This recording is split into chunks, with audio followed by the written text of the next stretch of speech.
Dear friends, my name is Surya Narayana, lecturer in botany, Srinivasa Degree College, Pushpatalaga. ఈ రోజు బాటనీలో వృక్షరాజ్యం అంటే భూప్రపంచం మీద ఉండేటువంటి మొక్కలని ఎన్ని విభాగాలుగా విభజించారో అన్న విషయం గురించి మనం తెలుసుకోవడానికి ప్రయత్నించేద్దాం. సో దానిలో వృక్షరాజ్యాన్ని మనం చూసినట్లయితే వృక్షరాజ్యం రాజ్యం అనేది వృక్షరాజ్యం.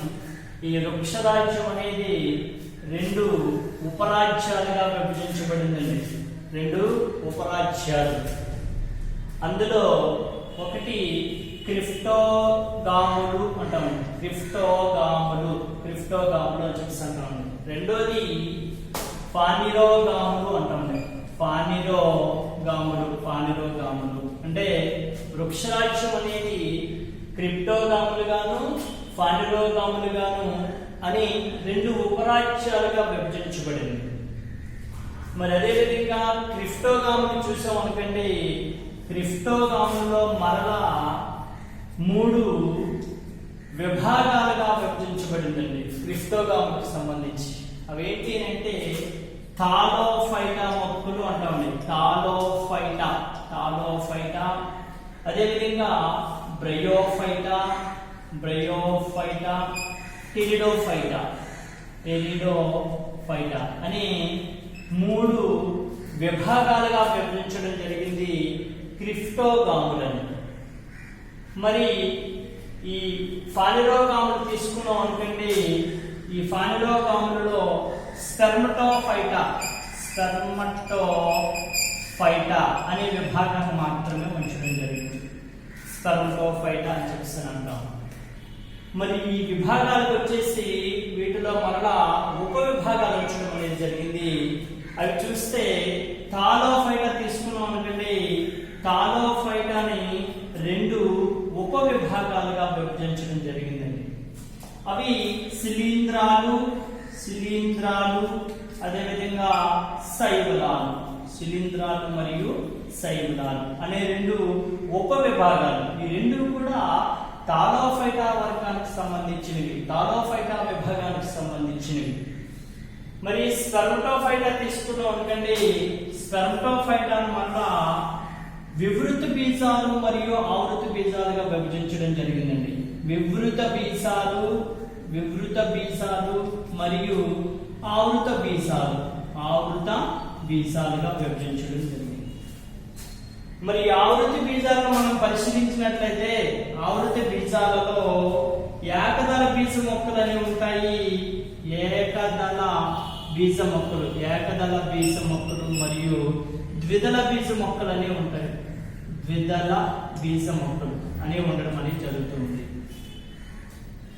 సో అయితే వృక్షరాజ్యాన్ని మనం చూసినట్లయితే వృక్షరాజ్యంలో రెండు ఉపరాజ్యాలు క్రిప్టోగాములు మరియు ఫానిరోగాములు. అదేవిధంగా ఈ క్రిప్టోగాములు వచ్చేసి థాలోఫైటా, బ్రయోఫైటా, టెరిడోఫైటా విభాగాలు. అండ్ ఈ ఫానిరోగాములు వచ్చేసి స్పెర్మటోఫైటా. ఈ థాలోఫైటా శిలీంధ్రాలు శైవలాలుగా విభజించబడ్డాయి. స్పెర్మటోఫైటా వివృత బీజాలు మరియు ఆవృత బీజాలుగా విభజించబడడం అనేది జరిగింది. ఆవృత బీజాలలో రెండు తరగతులు అనేవి మనం పరిశీలించవచ్చు. ఏకదళ బీజ మొక్కలు మరియు ద్విదళ బీజ మొక్కలు. థాలోఫైటా శిలీంధ్రాలు అన్నాం. శిలీంధ్రానికి ఉదాహరణగా మనం రైజోపస్ ఆర్ మ్యూకార్ వంటి వాటిని శిలీంధ్రాలకు ఉదాహరణగా తీసుకోవచ్చండి. Rhizopus or Mucor. అదేవిధంగా శైవలాలకు ఉదాహరణగా స్పైరోగైరా అనే మొక్క తీసుకోవచ్చు మనం. లేదా కారా లేదా ఈడోగోనియం ఇటువంటి వాటినన్నింటినీ కూడా శైవలాలకు ఉదాహరణగా తీసుకోవచ్చు. మరి బ్రయోఫైటా మొక్కలకు ఉదాహరణగా మార్కాన్షియా ఆర్ ఫినేరియా వంటి మొక్కలని బ్రయోఫైటాకు ఉదాహరణగా తీసుకోవచ్చు మనం. మరి టెరిడోఫైటాకు సంబంధించి టెరిస్ అనే మొక్కని మనం టెరిడోఫైటాకు సంబంధించి లైకోపోడియం, ఈక్విజిటం, టెరిస్ ఇవంటి అన్ని కూడా టెరిడోఫైటా విభాగానికి చెందినవిగా చెప్పవచ్చు. మరి స్పెర్మటోఫైటా వివృత బీజాలు ఆవృత బీజాలు అన్నాం. వివృత బీజాలకు వచ్చేటప్పటికి ఫైనస్ ఆర్ సైకస్ వంటి మొక్కలు వివృతి బీజ జాతికి సంబంధించినవిగా చెప్పవచ్చు మనం. మరి ఆవృత బీజ మొక్కలలో ఏకదళ బీజాలు, ద్విదళ బీజాలు. ఏకదళ బీజాలు అంటే మనకు తెలుసు, ద్విదళ బీజాలు అంటే తెలుసు. ఎలా అంటే ఏకదళ బీజాలు ఒకే బీజదళం ఉంటే దాన్ని ఏకదళ బీజాలు అని అంటాం. ఫర్ ఎగ్జాంపుల్ గా మొక్కజొన్న తీసుకున్నాం అనుకోండి, ఒకే బీజదళం ఉంటుంది కాబట్టి అది ఏకదళ బీజ మొక్క కింద జియమేజ్ అని అంటాం. ఉదాహరణగా చెప్పవచ్చు మనం. ద్విదళ బీజ మొక్కలు అంటే రెండు బీజదళాలు అనేవి ఉంటాయి, వాటినే ద్విదళ బీజ మొక్కలు అంటాం. ఫర్ ఎగ్జాంపుల్ గా ఫైసం సెటైవం అంటే బఠానీ మొక్కలు కూడా మనం ద్విదళ బీజాలకు ఉదాహరణగా తీసుకోవచ్చు. లేదా చిక్కుడు డాలికస్ ల్యాబ్ ల్యాబ్ అని చెప్పేసి అంటాం. ఇది ఈ వృక్షరాజ్యానికి సంబంధించినటువంటి వివరణ. దీనిలో మనం ఆవృత బీజ మొక్కల గురించి నేర్చుకోవాలి. ఆవృత బీజ మొక్కల గురించి నేర్చుకోవాలి. ఇది నేర్చుకునే ముందు ఒకసారి వీటి గురించి మరొకసారి చూద్దాం. క్రిప్టోగాములు అంటే క్రిప్టోగాములు మీన్స్ ఏంటంటే పుష్పించనటువంటి మొక్కలు. అంటే భూప్రపంచం మీద పుష్పించే మొక్కలు ఉన్నాయి, పుష్పించిన మొక్కలు ఉన్నాయి. కాబట్టి పుష్పించిన మొక్కలు అన్ని కూడా దీనికి సంబంధించినవి. దేనికండి? క్రిప్టోగాములు. క్రిప్టోగాములు అని అంటే పుష్పించినటువంటి మొక్కలు అని అర్థం. పానెలోగాములు అంటే పుష్పించేటువంటి మొక్కలు. అంటే ఇవన్నీ కూడా పుష్పిస్తాయి అని అర్థం చేసుకోవాలి. ఇవన్నీ కూడా పుష్పించినటువంటి మొక్కలు అని అర్థం చేసుకోవాలి. సో ఈ విధంగా దీని యొక్క వర్గీకరణ అనేది మనం చూడవచ్చు. ఇప్పుడు ఒక ఆవృత బీజ మొక్క యొక్క విపుల వర్ణన చూసామనుకోండి. ఈ ఆవృత బీజ మొక్క మనం చెప్పి అనుకుంటే ఆవృత బీజ మొక్క గురించి ఒకసారి మనం మాట్లాడుకుందాం. ఓకే ఫ్రెండ్స్, ఆవృత బీజ మొక్కను కానీ మనం పరిశీలించినట్లయితే ఆవృత బీజ మొక్కలో భాగాల గురించి మనం మాట్లాడుతున్నాం. ఫస్ట్ ఆఫ్ ఆల్ ఏదైనా ఒక మొక్క నేలలో స్థాపన చేయబడాలి, ఏదైనా ఒక మొక్కకి ఆహార పదార్థాలు రవాణా చేయబడాలి, ఏదైనా ఒక మొక్కకి నీరు సరఫరా చేయబడాలి. సో అంటే ఒక మొక్కకి అవన్నీ కావాలి అంటే వేరు వ్యవస్థ అనేది ఉండాలి. మొక్కకి వేరు వ్యవస్థ అనేది ఉండాలి. సో అయితే భూమి లోపలికి ప్రథమ మూలం నుంచి ఏర్పడేటువంటి ప్రధానమైనటువంటి భాగాలు మనం ఏమంటామంటే వేరు వ్యవస్థ అని చెప్పి అంటాం. ఇది వేరు వ్యవస్థ. సో అయితే ఇక్కడ వేరు వ్యవస్థకు సంబంధించి రెండు రకాలైనటువంటి వేరు వ్యవస్థలని మనం పరిశీలించవచ్చు. ఆవృత బీజ మొక్కలకు సంబంధించి అంటే రెండు రకాల వేరు వ్యవస్థలు ఎలా ఉంటాయి అంటే, ఇది ప్రథమ మూలము అనుకుంటే ఈ ప్రథమ మూలం నుంచి అనేకమైనటువంటి చిన్న చిన్న వేర్లు అనేవి ఏర్పడతాయి అనుకోండి.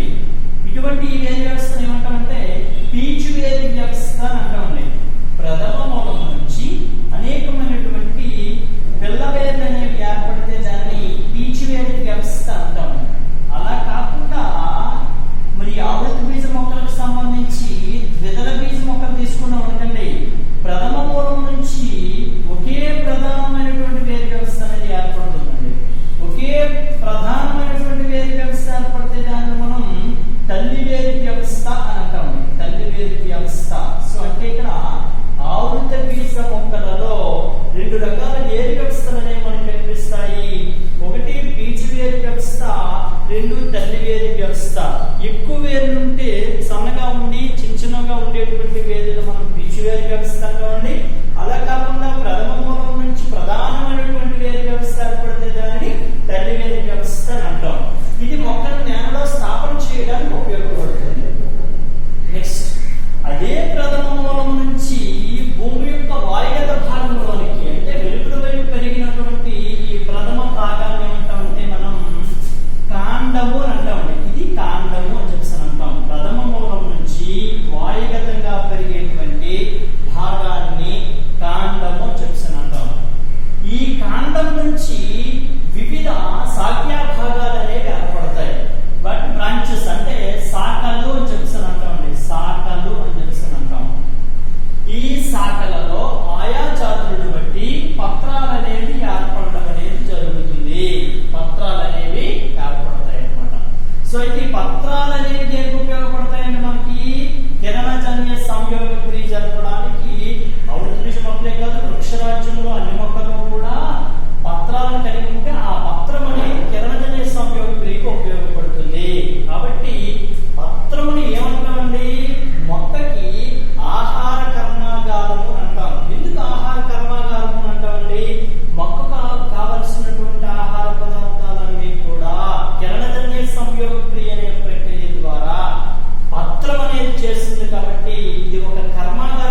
ప్రత్యుత్పత్తి అంగాలు. సో అయితే ఆ పుష్పం గురించి ఒకసారి మనం చూద్దాం.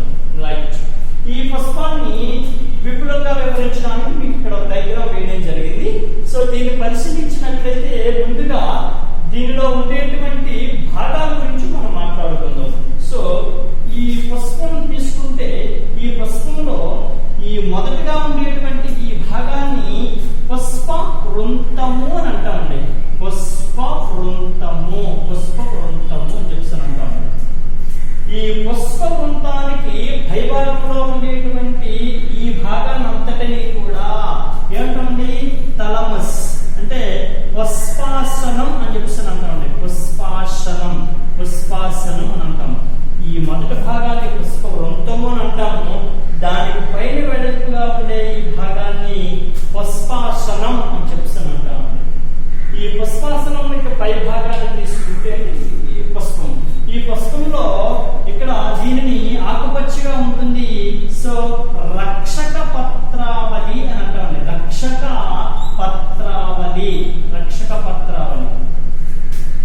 నెక్స్ట్ ఇంకొక భాగం ఉంది, దీనిని ఆకర్షణ పత్రావళి అని అంటామండి. ఆకర్షణ పత్రావళి.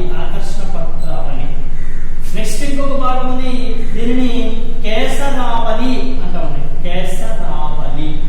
నెక్స్ట్ ఇంకొక భాగాన్ని దీనిని అంటే అండకోశము అని చెప్తాను అంటామండి. అండకోశము అంటామండి. అండకోశం.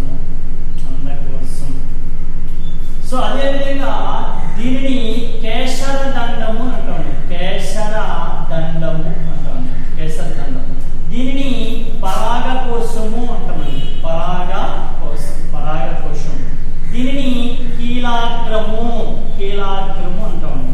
ఈ విధంగా ఒక పుష్పంలో ఉండేటువంటి భాగాలను మనం చూసినట్లయితే పుష్పవృంతము, పుష్పాసనము, రక్షక పత్రావళి, ఆకర్షణ పత్రావళి, కేసరావళి, అండకోశము, కేసర దండము, పరాగకోశము, కీలాగ్రము. ఇకపోతే ఈ మధ్యలో ఉండేటువంటి గొట్టం లాంటి నిర్మాణాన్ని మనం కీలము అని అంటామండి. కీలము అని చెప్పేసి అంటాం. ఈ విధంగా ఈ పుష్పం యొక్క భాగాలు అనేవి వర్ణించవచ్చు. మరి పుష్పాన్ని మనం ఏమన్నామండి? పుష్పాన్ని మొక్క యొక్క ప్రత్యుత్పత్తి అంగము అని అంటున్నాం. అంటే ప్రత్యుత్పత్తి అంగం అని ఎందుకన్నాం మనం? పుష్పంలోనే పరాగ సంపర్కం జరుగుతుంది, పుష్పంలోనే ఫలదీకరణం జరుగుతుంది. తత్ఫలితంగా ఫలదీకరణం జరగడం వలన విత్తనం అనేది ఏర్పడుతుంది. ఆ విత్తనాన్ని నేలలో మనం నాటినప్పుడు దాని నుంచి మరలా మొక్క అనేది వస్తుంది. కాబట్టి ఈ మొక్కలో ఉండేటువంటి పుష్ప భాగాన్ని ప్రత్యుత్పత్తి అంగము అని చెప్తున్నాం. ప్రత్యుత్పత్తి అంగము. సో అయితే ఇప్పుడు మనం ఈ ప్రత్యుత్పత్తి అంగానికి సంబంధించి పుష్పంలో చూసినట్లయితే పుష్పంలో ముఖ్యంగా 4 వలయ భాగాలు అనేవి కనిపిస్తాయి ఫ్రెండ్స్. 4 వలయ భాగాలు అనేవి కనిపిస్తాయి. అవేంటి 4 వలయ భాగాలు అంటే, ఒకటి రక్షక పత్రావళి, ఆల్రెడీ మనం చెప్పుకున్నాం రక్షక పత్రావళి. 2 ఆకర్షణ పత్రావళి. 3 కేసరావళి. 4 అండకోశము. ఇలా 4 వలయ భాగాలు అనేవి ప్రతి పుష్పంలో కూడా కనిపించడం అనేది జరుగుతూ ఉంటుంది. సో అయితే ఇందులో ఈ 4 భాగాలలో కూడా ఈ 4 భాగాలు ఈ ప్రత్యుత్పత్తి విధానంలో కొన్నిసార్లు పరోక్షంగా పాల్గొంటాయి. ఈ 4 భాగాలలో కొన్ని భాగాలు వచ్చేసి ప్రత్యక్షంగా పాల్గొంటాయి.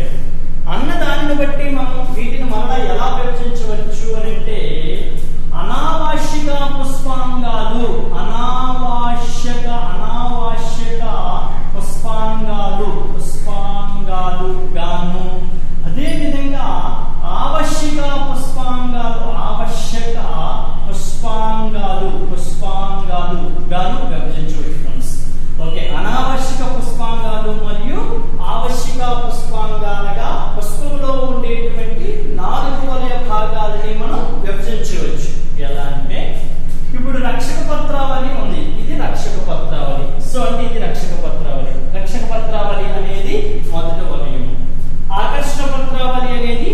రెండవ వలయం, మూడవ వలయం కేసరావళి, నాలుగవ వలయం అండకోశం.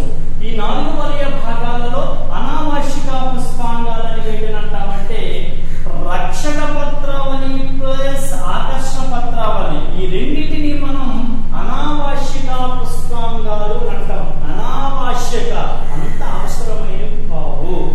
అంటే ఇక్కడేంటి మనం గమనించాలి, ప్రత్యుత్పత్తి కోసం పరోక్షంగా తోడ్పడేటువంటి పుష్ప భాగాలు ఏవి అంటే రక్షక పత్రావళి, ఆకర్షణ పత్రావళి. రక్షక పత్రావళి, ఆకర్షణ పత్రావళి పరోక్షంగా ప్రత్యుత్పత్తిలో పాల్గొంటాయి కాబట్టి వీటిని అనావశ్యక పుష్పాంగాలు అంటామండి. అనావశ్యక పుష్పాంగాలు. మరి ఆవశ్యక పుష్పాంగాలని ఏంటంటామమ్మా? ఆవశ్యక పుష్పాంగాలని కేసరావళి ప్లస్ అండకోశము. కేసరావళి, అండకోశాన్ని తీసుకుంటే ఆ రెండు కూడా ప్రత్యుత్పత్తి విధానంలో ప్రత్యక్షంగా పాల్గొంటాయి కాబట్టి రెండింటిని మనం ఏమన్నామండి? ఆవశ్యక పుష్పాంగాలు అంటే అవసరమైనటువంటి అంగాలు అని అర్థం. అవసరమైనటువంటి అంగాలు. అయితే ఈ భాగాలనే మరోసారి మనం చూసినట్లయితే రక్షక పత్రావళి పుష్పం మొదటి దశలో ఉండేటప్పుడు ఆకుపచ్చని రంగులో ఉండేటువంటి పుష్పాన్ని రక్షించేటువంటి నిర్మాణాలు కాబట్టి వాటిని రక్షక పత్రావళి అంటున్నాం. అదేవిధంగా నెక్స్ట్ ఆకర్షణ పత్రావళి వివిధ రంగులలో ఉంటుంది. ఏవైనా కీటకాలను ఆకర్షించడానికి వీలుగా అందమైనటువంటి రంగులతో ఉండేటువంటి భాగం ఏది అంటే ఆకర్షణ పత్రావళి. నెక్స్ట్ కేసరావళి, అండకోశం. కేసరావళి, అండకోశం ఈ రెండు కూడా ప్రత్యక్షంగా పాల్గొంటాయి పరాగ సంపర్కము మరియు ఫలదీకరణ విధానంలో. సో అయితే ఇప్పుడు కేసరావళి గురించి ఒకసారి మాట్లాడాలి. ఇది కేసరావళి వలయము అని చెప్తాను. ఇది కేసరావళి వలయం. ఈ కేసరావళి వలయంలో మనకి ఏమి ఏర్పడతాయండి? కేసరావళి వలయంలో మనం చిన్న క్లాసుల్లో నేర్చుకున్నట్టే పుప్పొడి రేణువులు అనేవి విడుదలవుతాయండి. పుప్పొడి రేణువులు అనేవి బయటకు విడుదలవడం అనేది జరుగుతూ ఉంటుంది. ఈ పుప్పొడి రేణువులు అనేవి ఎక్కడ విడుదలవుతాయండి? ఈ మొత్తం భాగాన్ని అంతటినీ కలిపి మనం కేసరావళి అని అంటాం. ఈ కేసరావళి యొక్క అగ్రభాగంలో పరాగకోశము అనే నిర్మాణం అనేది ఉంది. పరాగకోశము చెప్తానంటాం.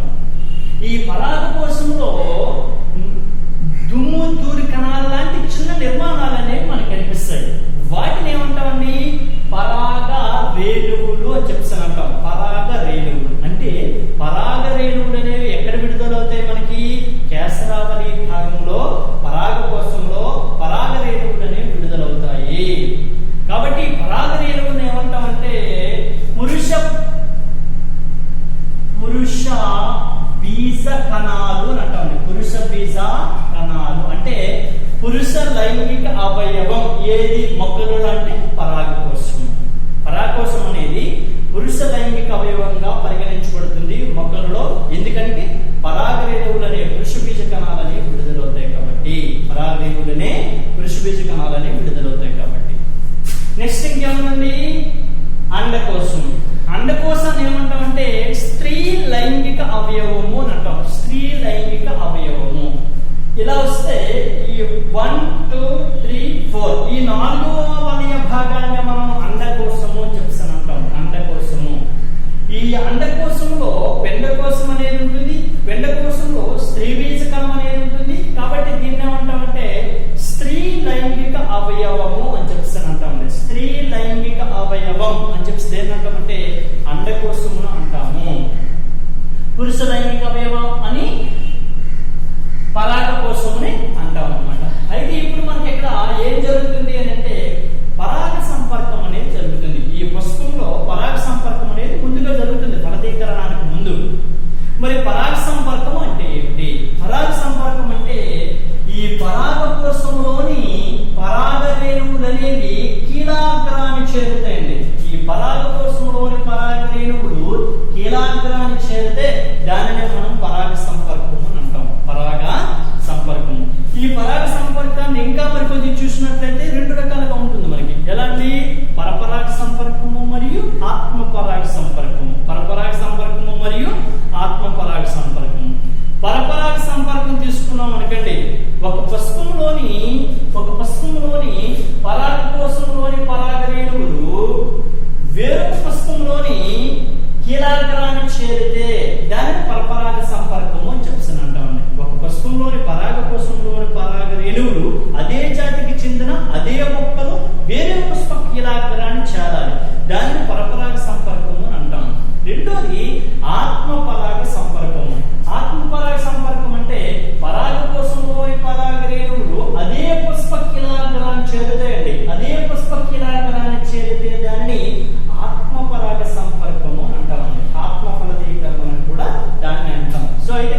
పరపరాగ సంపర్కము మరియు ఆత్మపరాగ సంపర్కం అనే రెండు విధానాలు అనేవి ఆవృత్తి బీజ మొక్కలలో కనిపించడం అనేది జరుగుతూ ఉంది. ఈ ఆత్మ పరాగ సంపర్కం కన్నా పరపరాగ సంపర్కం అనేది చాలా మేలైనది. సో ఇక్కడ పరాగ సంపర్కం జరగడానికి ఈ ఆకర్షణ పత్రావళి అనేది ఉపయోగపడుతూ ఉంటుంది. మనకి ఎలా ఉపయోగపడుతూ ఉంటుందంటే కొన్ని రకాలైనటువంటి రంగులను కలిగి ఉంటుంది. అంటే వివిధ జాతులకు సంబంధించి వివిధ రంగులను ప్రదర్శిస్తూ ఉంటుంది ఈ వర్ణద్రవ్యం విడుదలవడం వల్ల. సో ఈ ఆకర్షణ పత్రాలు వివిధ రకాలైనటువంటి కీటకాలను ఆకర్షించడం అనేది జరుగుతూ ఉంటుంది. అవి ఆకర్షితమైనప్పుడు ఈ పరాగరేణువులు